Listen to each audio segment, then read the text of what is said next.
It's time for the Sri Lankan squad discussion we have for the ICC Cricket World Cup 2025. They're also the co-host in this tournament too. And I have Neha with me. Neha, welcome to the show. We are discussing about Sri Lankan squad discussion. And you can never rule out this side. You can never rule out Lankans, be it the men's, be it the women's.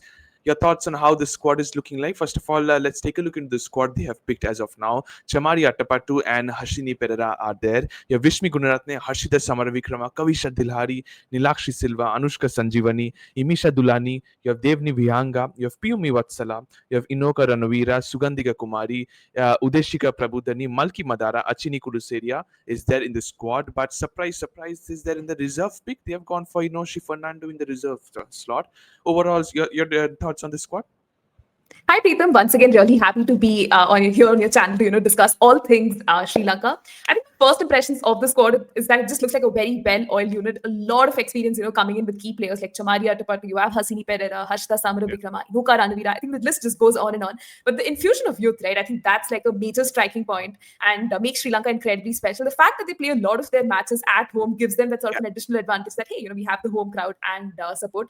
So just excited to see where Sri Lanka goes. I honestly peg them as my dark horses, sort of make it to the semi-finals as well because of how wonderful the squad looks. And I think through our discussion, we'll obviously dissect, areas and chinks in their armor. But right now, looking all good. And you said that in the India video, you said that your two dark horses are South Africa and Sri Lanka. You once again mentioned that. But there has to be a leader in the pack. There has to be a leader in the dark horse sides. And that is none other than Chamari Athapaththu for Sri Lanka. Whenever you talk about Sri Lankan squad in the women's side, I don't know how many more months or years we talk about this. Has to be just one name, Chamari Athapaththu. What are your thoughts once again? How much important needs to be there in terms of Chamari Athapaththu, the bowler, the batter, the captain?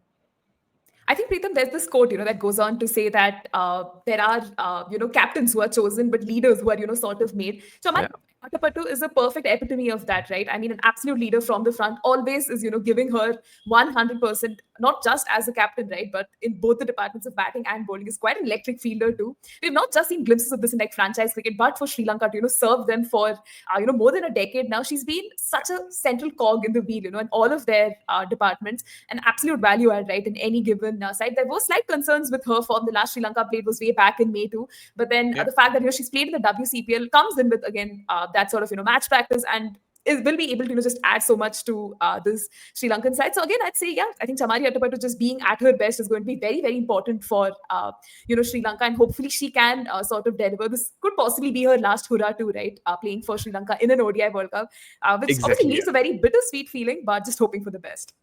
Absolutely. In the ODI World Cup, surely it is the last time. I can't guarantee, but by the looks of it, it looks like it is the last time. And she's going to lead us side. It's a very proud moment. One thing you mentioned is a very good point, is that she has played in the Caribbean Premier League as well. And that will give her some little bit of confidence. And also the conditions were a little bit on the slower side. So if you're playing in Indian conditions or home soil, which is Sri Lanka, all will be on the slower side. That has certainly helped Chamari Athapaththu, the batter too. But as she's going to lead the side, so what are your expectations? Can she once again be the torchbearer in the Sri Lankan squad? Because if you look into Sri Lankan overall results in the recent past, Chamari Athapaththu's result in the ODI format as a captain, not good enough because the win percentage is just 22.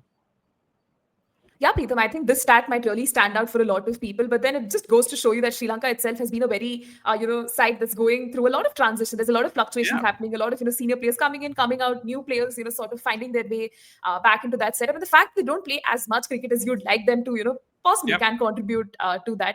Also, Sri Lanka has this tendency of, depending on certain players and wanting them to, always stand up and deliver. The trend has changed in the recent past, may not really reflect in the results, but if you just look at the overall ICC, Women's Championship cycle from 2022 to 2025, you'll see so many match winners, right? Be it Vishmi Gunaratne, be it Hasini Perera, you have Harshita Samaravikrama as well, Nilakshi Silva, so there's obviously so many names stepping up. You have Kavisha Dilhari coming in later, with the ball and doing her thing. Sugandhika Kumari too, right? An excellent wicketkeeper. Too many star players you have in the side. Absolutely. And all of them stepping up. When you said, I'm sorry to interrupt, but as you already said about a few names, and I want to add in among them, one of the senior players at the top of the order when you need runs is Harshita Samaravikrama. You think alongside the likes of, you name also Nilakshi Silva, you have Anushka Sanjeevani, can they carry the responsibility in the top of the order with runs? Because heavily reliance is there on Chamari, the batter, to deliver every single game. Can the others step up? Absolutely, Preetham. I think Sri Lanka will be looking forward to that. Just centralizing that entire responsibility and onus of scoring runs. And who better than the names you just mentioned, right? Because obviously a lot will rest on how their batting unit sort of fares. Because clearly Correct. on paper right now the batting looks stronger than the bowling side of things. You'd want them to again stand up and deliver it. Again, I wouldn't be too surprised if they actually do really well and sort of help Sri Lanka through the course of the tournament. Absolutely. But when you talk about at the top of the order, who will partner Chamari Athapaththu? In the recent past, we have seen Hasini Pereira do that. Or do you think there's an opportunity for someone like a Vishmi Gunaratne, who has had a long run, suddenly has been sidelined, very much similar to what Shefali Verma and Pratika Rawal were going through. So right now it is Hasini Pereira and Chamari Athapaththu. Do you stick to them or are you going back to Vishmi Gunaratne? I think the temptation will come in Preetham to probably go with Chamari Athapaththu and Vishmi Gunaratne itself because we've seen the kind of I success the agree. pair has had and the kind of synergy right both of them are able to draw from each other makes them incredibly special and Hasini Pereira can probably add more value a little later down in that order where Absolutely. Absolutely. in case Sri Lanka fluffs up chances you still have like a batter of Hasini Pereira's quality coming in later so I'd probably still save Hasini for later in that batting. 100%. She plays spin well alongside Kavisha Dilrandi, Samar Vikrama there. I think keeping her at number 3 or 4 would be a wise idea. But when you have the others in the likes of Hasini Pereira, Chamari Athapaththu, no doubt are there in the top of the order. But what about Ranavira and Sugandhika Kumari down the order? You've experienced spinners. Can they deliver? Because you can't forget the likes of Kavisha Dilrandi also. Quality all-rounder in the Sri Lankan side.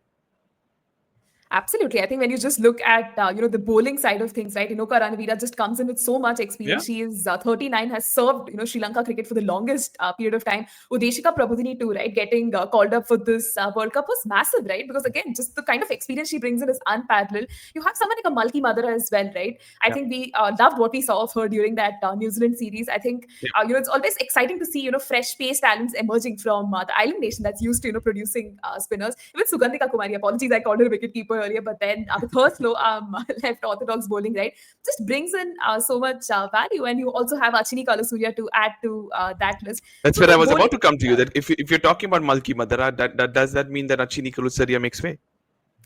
yeah, it might be honestly a tough call there as to what type of strategy do they want to go for. Because for the longest time, again, Sri Lanka, tries to go in that spin heavy sort Yeah. of a combination and, just goes in with, say, like the solo pacer or just like two pacers sort of thing. But I think what will serve Sri Lanka really well is the fact that you have someone like a Kavisha Dilhari, right, who is a Exactly. premium all rounder, can contribute both with the bat and ball, can be that floater sort of player, Mhm. lending stability to both departments. But it's just that, yeah, Sri Lanka has so many talents that, we have obviously spoken about and who may not really get the opportunity, but at least the future is looking quite safe, and this World Cup might be a good Absolutely. The place future to start. definitely looks bright for Sri Lankan cricket. And as just because they're playing in home conditions, they will be very much looking forward to the way they perform. But talking about the fixtures, how does Sri Lanka start in this Cricket World Cup? Let's take a look into it. It's India. It's the two hosts that are facing each other in the curtain raiser of this Cricket World Cup 2025. After that, Sri Lanka face Australia, England, New Zealand, South Africa. Four blocks to box in our countries out there. After that, ending with Bangladesh and the other Asian side. Your thoughts on that? In between is what important because you need to be in a momentum in tournament like this big.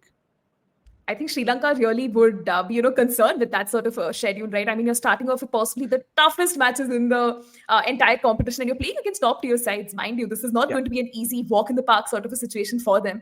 And to even be able to qualify for the top four, right, you're going to need wins against the bigger nations. And if you're taking Pakistan and Pakistan and Bangladesh for granted, you would obviously Yeah. count those wins. But I think Sri Lanka would want to get off on a good note. The fact that they're playing a lot of their matches on home soil, they'd want make the most of those conditions, the home support, Correct. and all of that. But the fact that they haven't played so much cricket since May is still, something that's really sticking out for me. And hopefully, the warm-up games give us a good idea of where the team is headed, and can Yeah, eventually go on that to. could be a possibility because at the moment, right now, Sri Lanka are also playing a recently. They faced a warm up game which is also interrupted due to rain, so they cannot have rain interruption in their warm up games because they need to sort out their things. But first two games, India and Australia are for Sri Lanka. What if they lose both? Do you think the confidence will go down the drains? I think a little bit, yeah, Preetham. There could be a possibility that their morale could get hit, and these are massive teams we are talking about. But Yeah. I think Sri Lanka would still, not count themselves out because they've already defeated India, in that Asia Cup of last year. Agreed, the formats were different, and things were slightly like different back then. But they still, want to be able to put their best foot forward. And teams like Australia and England again, struggle against spin. They don't Yeah. fare as well in subcontinent conditions. So yeah, that's why probably Sri Lanka can actually go in with that sort of a spin heavy strategy, suffocate the opposition, Has to be. and yeah, try to eke out a win, maybe. Has to be. Spin heavy versus Sena countries needs to be a clear tactics from Sri Lanka. But what about the players to watch out for? And here I've got my three goals. I've gone with Chamari Athapaththu, Kavisha Dilari, and Udeshika Prabhudani. I think three departments, three experienced players I've gone for. They are the backbone of the Sri Lankan side. Any different picks from your end? I think these are perfect picks, Preetham. Like Chamari Athapaththu, we've spoken about so much. I mean, every single cricketing fan, thinks of Sri Lanka and they associate that name with her. So she's Absolutely. an absolute institution in herself. But probably Kavisha Dilhari too, right? Let's take a moment to talk about her. She's just 23, I mean 24, and she's already made So quite young. the mark for herself in a very short international career. Yeah. Wouldn't be surprised, if say in the future franchise leagues also sort of want to acquire her services. Another name that I really want to add to this list is that of Devni Bihanga, right? She's just 20-year-old, has played, Okay. age group Is that cricket an for out of the box Sri pick Lanka. according to you? A slightly, out of the box pick because her spin bowling prowess is just unparalleled. Has been rated highly by not just the captain but a lot of people in the Sri Lanka ecosystem itself. Okay. Her off break bowling is something that's going to be very interesting to watch out for. Hopefully, she gets opportunities and whatever little we've seen of her in the under 19 World Cup gives us a good impression that she is definitely a talent to watch out for and hopefully can make it count in this World Cup. Okay, before we move on to the predicted 11, your thoughts on the reserve player that has been picked, Inoshi Fernando. Do you think that is a safer option because anybody can get injured anytime and she can definitely come in, or does that put down her confidence too? No, Preetham. I think the very fact that you get selected for a World Cup squad, albeit as a reserve too, it doesn't really hurt your confidence. It still shows you're in the scheme of things. And Correct. once the team, sort of phases out the other players, you will eventually sort of find your way back there. She has been doing well. When you look at her domestic numbers, is quite the commendable player, and just being a part of this very competitive Sri Yeah, Lanka squad is something to be proud of. So I was entirely surprised. She was sort of chosen as that reserve, and hopefully, God forbid the situation doesn't come in, but if she were to step in, exactly. I'm sure, she can do She's her. always gonna be ready and always excited to step in. But what about the predicted playing 11? This is very important for Sri Lanka. Let's take a look into that. I've gone for Chamari Athapaththu and Vishmi Gurunatne are my two openers. Hasini Pereira at 3, Harshita Samarvikram at 4, Kavisha Dilari at 5, Nilakshi Silva at 6, Anushka Sanjeevani, my wicketkeeper batter at number 7, Sugandhika Kumari, Inoka Ranavira, Achini Kulasurya, and Udeshika Prabhudani. Two seamers and plenty of spin options. How many changes according to you? None, Preetham. I think very pleased with the playing 11 that you have chosen. I think this is the closest that they can get to like a winning combination and a Hmm? team that they would really feel and actually be confident about. Because if you just break down that playing 11, there's so many batting options and the number of bowling options as well, right? The top six itself has so many bowling options, which not a lot of teams in the comp can Correct. really sort of boast of. So yeah, I think this is looking like a very formidable playing 11, But and you hopefully, said about a couple of names, Malki Madara and Pyumi Watsala. You said you were excited about them. Do you think they might be first change in the longer run of the tournament? yeah, Preetham, I think to start off with, they would want to look at this playing 11. Probably as the tournament progresses, you can have, reinforcements in the form of, Malki Madara coming in for someone like an Udeshika Prabodhini, because, age again will play a Yeah, factor and the huge. Yeah. workload management and that aspect too. And even for Inoka Ranavira, you can have someone like a Devni Bihanga come in. There's even Pyumi Vatsala, who can offer a little bit of pace. So if, they really want to reinforce their batting side of things, you could see one name sitting out so that, True. even Pyumi Vatsala could make her presence there. But I think, yeah, at least for now, this playing 11 looks like the kind of combination they'd want to head forward with. Okay, so according to you, the same 11 that I've gone for. Final question that I always ask for: your 4 teams that you think are making it to the semis?